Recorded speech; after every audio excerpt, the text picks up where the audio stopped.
भाई तेरे पढ़न की खातिर इसमें तो लिख रखा है और तरह, पर हम बालकपण में नहीं उगा करते तेरे पढ़न की खातिर मन खोद्या कुआ जेरा। सीधी बात यह है, मन जान के खोद्या, जान के थोड़ी है।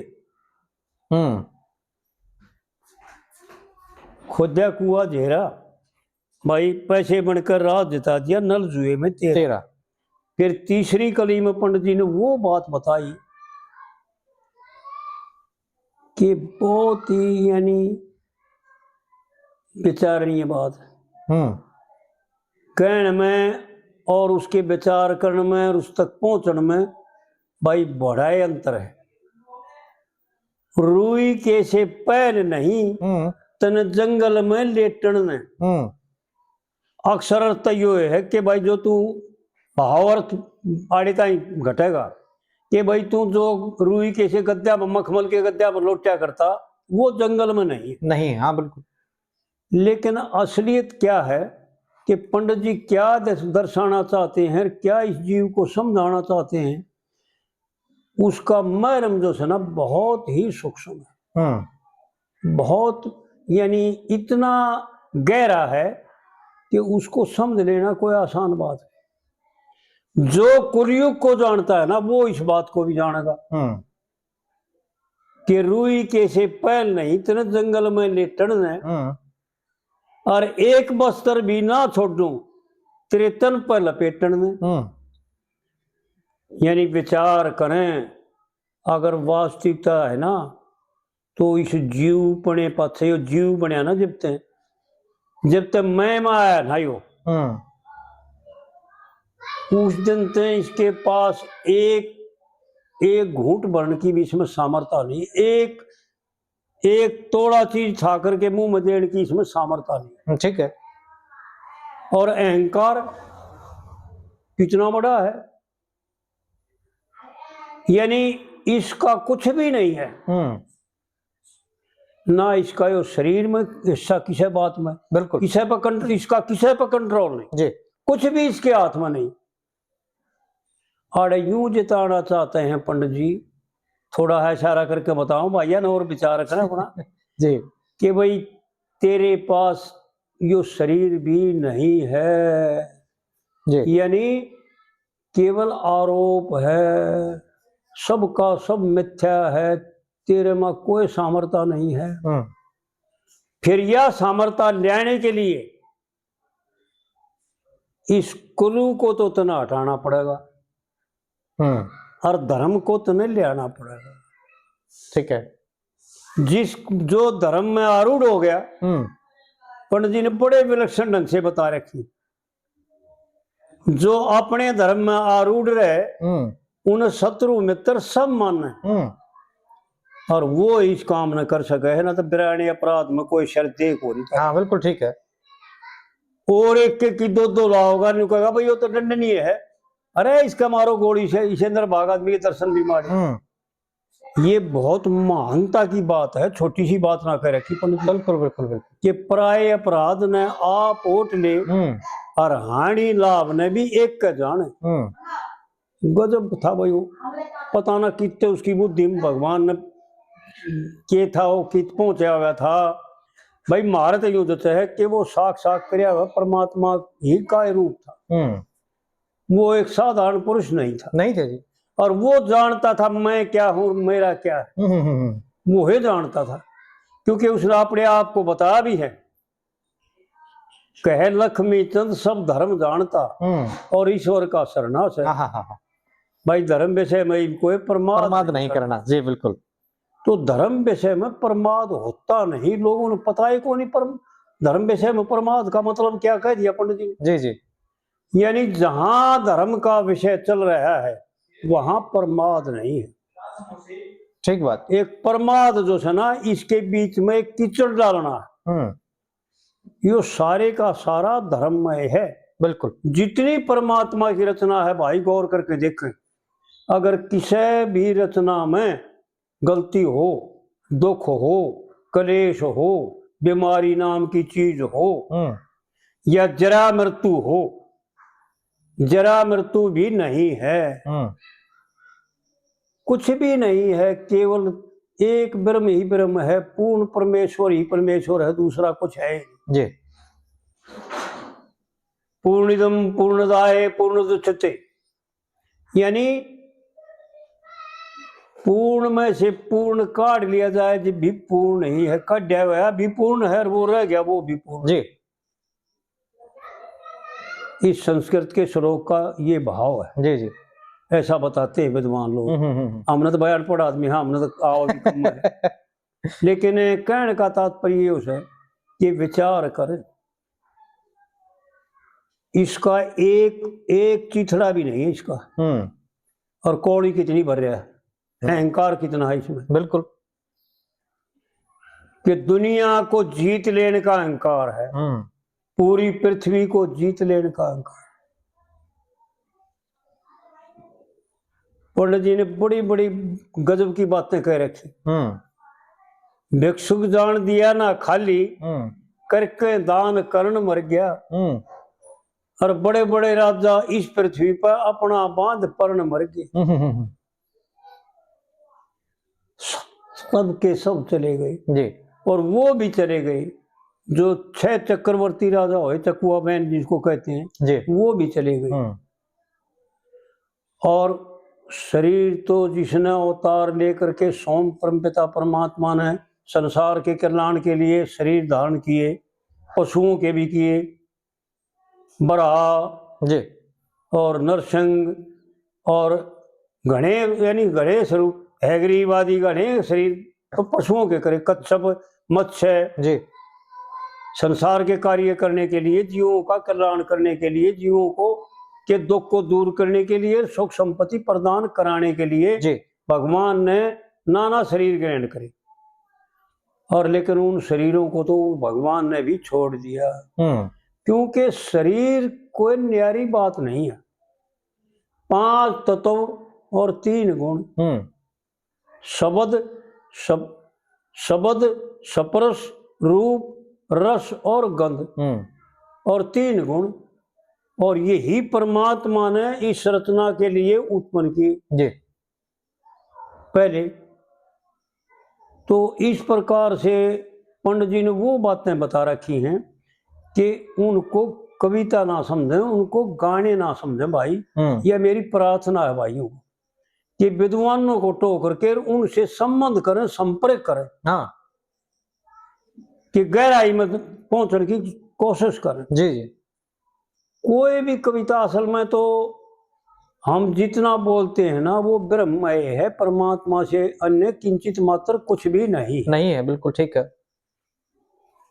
और फिर पंडित जी ने उसी को दर्शाने के लिए और इस भ्रम को मिटाने के लिए उपदेश गाने के रूप में, कविता के रूप में उपदेश किया। गाया नहीं, उपदेश किया। बिल्कुल।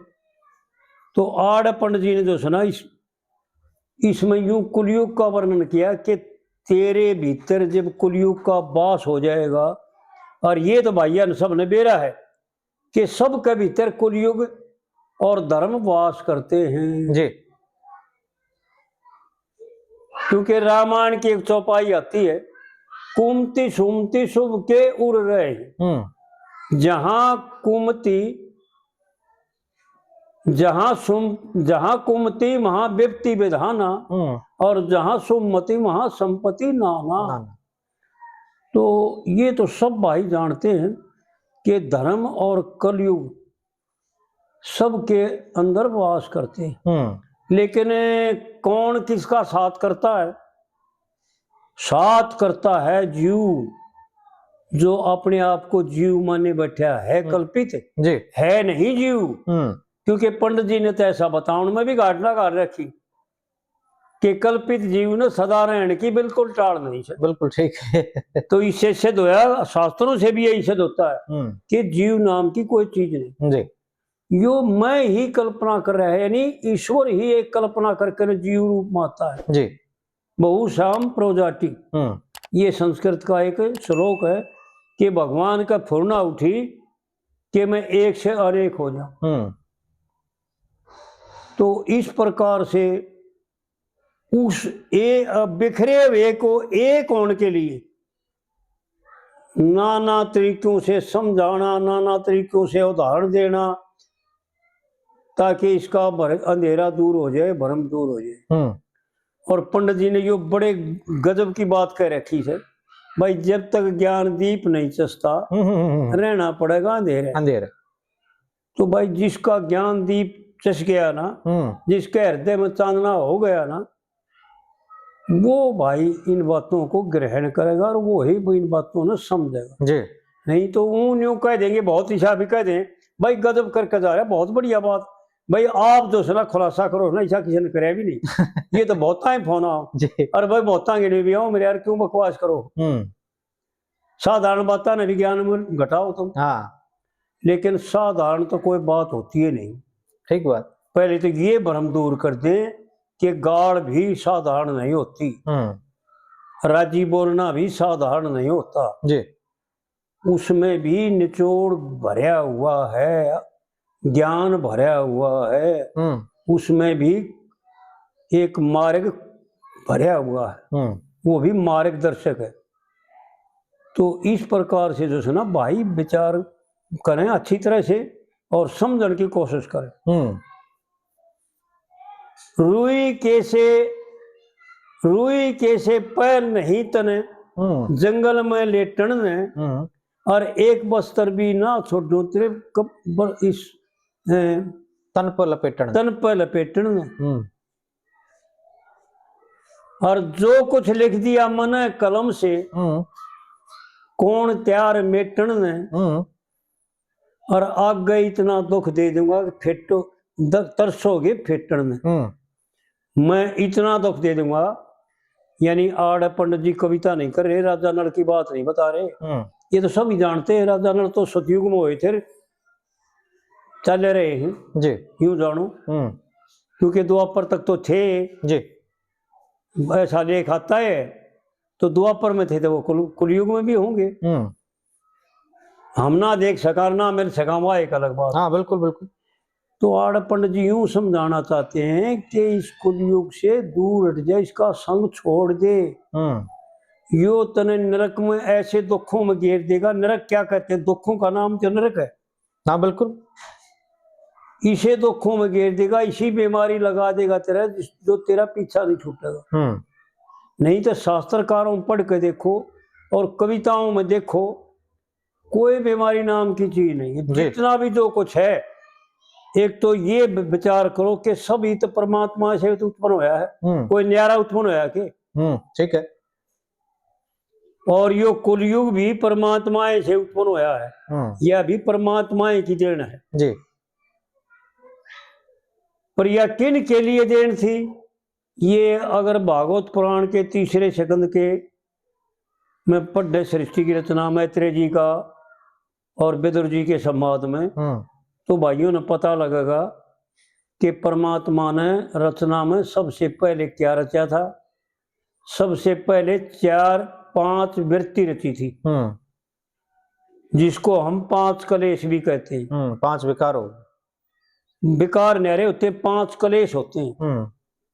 अविद्या, अस्मिता, राग, द्वेष, अभिनिवेश, मोह, महामोह और तामेश्वर मोह और अति तामेश्वर मोह, ये 4 अविद्या रची थी परमात्मा ने पहले, जिनके द्वारा यो जीव ईश्वर होते हुए, ईश्वर का अंश होते हुए, ईश्वर स्वरूप ही होते हुए जी, उनको इस्तेमाल करके और अपने आप को भूलिया बैठे।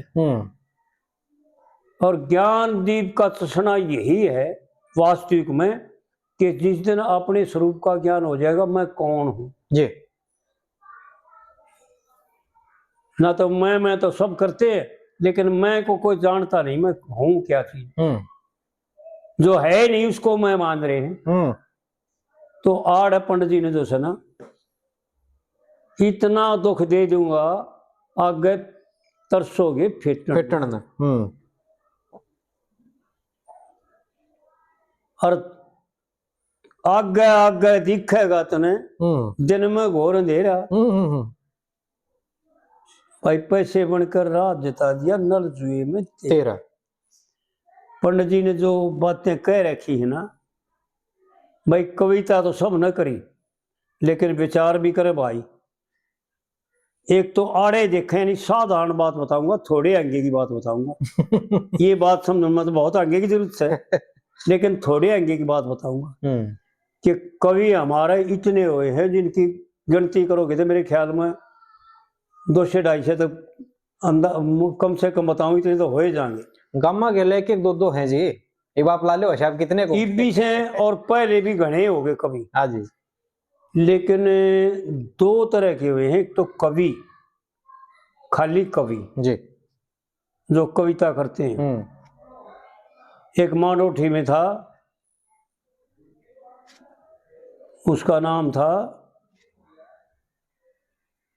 मानोठी, मेरा गांव से, और उसका नाम दिमाग से निकल गया, यानी मिथ्या कविता किया करता हूँ। ये छारा मांडोठी में जी? हाँ, छारा मानोठी का था। और इसी गंदी भी कविता करा करता और बढ़िया भी कविता करा करता, लेकिन उन कविता में कुछ भी नहीं था। मूर्खों के लिए थी बहुत बढ़िया, पर समझदारों के लिए एक पैसे की नहीं थी। तो कवि भी हो और विद्वान भी हो, और साथ साथ में अगर योगी भी है ना, परमात्मा प्राप्ति किया हुआ, सब परमात्मा का साक्षात्कार किए हुए जो कविता करते हैं ना, देखो भाई, विचार करके देखकर अच्छी तरह देखा, आँख खोल कर। एक तो संतों ने कविता कर रखी है, उनका नाम शब्द कह कर पुकारते हैं हम उनको। लेकिन कविता तो हैं, बिल्कुल बिल्कुल, जोड़ तो उनने भी जोड़ पे रखे हैं जी। और साधारण कवियों ने, सांगियों ने, भजनियों ने भी कविता बना रखी है, यानी व्यवहार की बात का करके, जिनको हम दिन रात करते हैं, दिन में दिन रात पड़े हुए हैं जी, उनका वर्णन कराया। और शास्त्रों में भी कविताएं हैं जो परमात्मा की वाणी को महात्माओं ने, उस अनुभव वाणी को जो महात्माओं ने ग्रहण करके किताबों में लिखा और हमारे तक पहुंचाया, वो भी कविताएं रूप में है जी। उनको भी कवि कहते हैं। लेकिन विचार करें कि भाई कितनी कविताओं में, कविता कितने प्रकार की हैं और उनमें कितना का अंतर है, पहले तो यूं देखें भाई। और फिर आड़े यूं मिलावें कि सांगियों में सांगी पंडित लक्ष्मीचंद की कविता और भजनी सांगियां की कविता जी क्या मिलती है? साधारण बात, साधारण मिला नहीं, या साधारण बात या कुलयुग राजा नल की एक साधारण बात बता, जी जी जी, इसको मिला ले, क्या मिलती है उनमें? नहीं मिला जी। कौन जानता है कुलयुग ने जो कराया ना कराया, कैसे मान लेगा भाई? जो बता रहे हैं इस कविता में क्या ऐसा होया, नलका राज तो उसके भाई ने जीता था, उसका भाई था पुष्कर जी, उसने जीता था उसका राज, छोटा भाई था। लेकिन कुलयुग उससे कैसे मिला, क्यों मिला, पंडित जी ने थोड़ा सा इशारा करके बता रखा है। असलियत यह थी कि इसका सार ये है, शुरुआत में इस कविता का भी सार ये है कि देवताओं से आगे बढ़ गया दमयंती ने वर्क राजा नल के दमयंती जो से ना बढ़ने के बाद ये अहंकार आ गया था जो कुलयुग का बाप है। और इसकी वजह से राजा नल के अहंकार आने की वजह से जो है ना, कलु ने उसके बीच में आने का मौका मिल गया और उसको सारे का सारा बर्बाद कर दिया और वो गिरता ही चला गया। क्योंकि जितना जुआ सब गांव के भी रोके थे, शहर के भी जो उसके रईस थे, राजा लोग के सब रोक रहे थे, जो वो उसके अनुयायी थे वो रोकन गए थे। रानी ने भी काफी रोका और राजा भी विद्वान था, कोई साधारण पुरुष नहीं था राजा ना, जिसकी इतनी लंबी आयु हो वो एक साधारण पुरुष तो हो ही नहीं सकता। ठीक बात। लेकिन यहाँ पर ये ही दिखाने के लिए कि माड़ा सा भी अगर गुरूर आ गया यूं भाई, दमयंती देवताओं ने छोड़ करके आड़े थे, या शुरुआत है भाई, राजा नल का यो अहंकार आया, थोड़ा सा उत्पन्न होया कि भाई इसका मतलब तू देवताओं से भी बढ़कर है। आड़पर पंडित जी ने वर्णन किया है ताकि लोग गहराई में बढ़े और इसका विचार करें। पंडित जी की बहुत गजब की बातें हैं। हरिश्चंद्र में एक बात कह रखी पंडित जी ने, ऋषि जी में नौकर कालिया भंगी का। तो कहने में तो बहुत आसान है भाई, कालिया भंगी चूड़े ने कहा अगर भंगी भी चूड़े ने कहे हर कालिया भी चूड़े। वो कालिया उठाए जिसने हरिश्चंद्र खरीद लिया था, हाँ जी हाँ जी। उसका नाम कालिया था। लेकिन ये तो पता नहीं हमने कि वो वाकई चूड़ा था अकौर कोई था कौम का। वो तो शमशान का मालिक था, कोई साधारण आदमी था नहीं। लेकिन आड़ पंडित जी ने एक नुक्ता लगा दिया। पंडित जी में एक खासियत थी कि विद्वानों को शीश झुका नमस्कार किया है, और विद्वानों के लिए है ना कि मूर्खों के लिए। पंडित जी की जितनी कविता हैं वो विद्वानों के लिए है, बेसमझों के लिए नहीं है। नहीं, ठीक है जी बात बिल्कुल।